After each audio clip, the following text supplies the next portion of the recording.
Est-ce que vous avez aussi du TDD dans le jeu vidéo? Est-ce qu'il y a aussi des approches de qualité de code? Ou est-ce qu'au final, vu qu'une fois que c'est shippé, on s'embête moins à se demander si c'est maintenable? Ah, c'est toute la question. Alors, je connais pas tous les studios de jeux vidéo. Il y en a qui ont ces choix-là. C'est vraiment un vrai intérêt, non pas de jugement, mais vraiment de curiosité de savoir comment les devs choisissent leur qualité.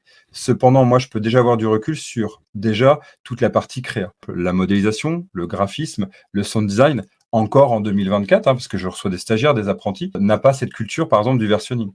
Et rien que ça, tu te dis, OK, c'est du copier-coller de dossier. Et c'est la version 1, après c'est la version 1 point un peu meilleur, 1 point, ah zut, il faut que je retravaille. Et vraiment encore aujourd'hui. Ça, c'est le premier point. Le deuxième point, c'est que je l'ai retrouvé aussi dans le monde du jeu vidéo, cette approche-là. Git n'est pas encore culturellement chez tous les devs de jeux vidéo. La preuve, c'est que j'ai formé il y a encore pas longtemps à ça pour des devs de jeux vidéo. Si t'es passé par le monde de l'entreprise, tu l'as acquis. Donc il y a déjà cette approche de le côté de branching, de flow, processus de Git qui est nécessaire pour moi quand on travaille à plus de 1. Déjà que 1, moi je pense qu'il faut travailler Git, alors plusieurs n'en parlons pas.